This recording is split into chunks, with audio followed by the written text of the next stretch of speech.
Another sun, another day. So, today, well, pupunta kami ng condo. So, this time, I'm waiting for my client. Siyempre, nakagawian ko na ang gawin yung mga bagay na to. So, habang nag-aantay sa kanya, tingin-tingin muna ako sa salamin. Ay. Pero ang tunay na plano is, pupunta kami ng Laguna para mag-ocular ng resort. So, andito na nga si client. After 30 minutes, dumating na siya. And this time, we're on our way to Pansol, Laguna. So, first time niya ma-videohan. Hindi siya sanay. At dahil dyan, nagutom siya sa biyahe. At buti na lang meron tayong Jollibee.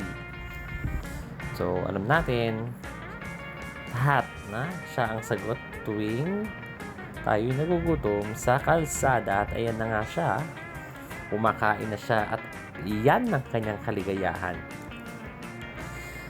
And then this is the time na nagdadrive ako going to SLEX Calamba. And syempre makita nyo dyan, sarap na sarap. Yummy. O, diba? Konting sulip lang. Sip-sip ulit. And then balik dahan-dahan ng camera. At nasip-sip ko ang soft drinks niya. Ito pala yung soft drinks ko. Nga. Patay tayo dyan. Pero siya ay tapos ng kumain.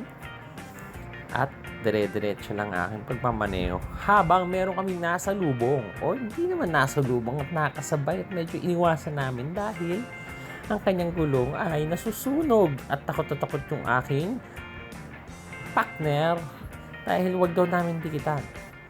Baka daw kami masabugan. Diba? Ayun na siya. Kabadong-kabado. Kaya kami dire-diretso ulit nagmaneho.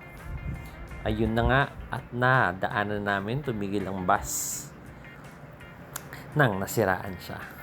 At makikita natin dito, kahit ayoko, yung kanta at ang idol niyang si Beanie. So nakarating na nga kami ng Laguna, isa sa mga resort na inocular namin. At habang kami nag-iintay ng mag-a-assist para masilip ang bahay sa loob ng isang village sa Calamba, Laguna. At ito na nga, it's time for our ocular. Kaso may tao pala. Pero ang bibigat rin pala mga nagre-renta, no? Mga maganda rin na sasakyan. At ito nga, ito ang problema lagi since nung kami nag-swimming doon sa Laguna, may traffic lagi doon sa part na yun. Makikita nyo dito may kasabay kaming Ferrari. Pero yung Ferrari niya, ang ganda. Pero after siguro mga 10 minutes nung nakasalubong or nasabayan namin siya, sumalpok siya actually sa isang L300. At sayang ang Ferrari.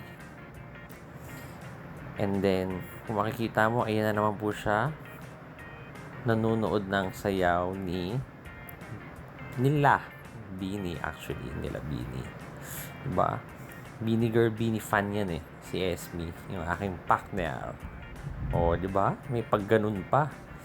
At we're on the way to Mega Mall.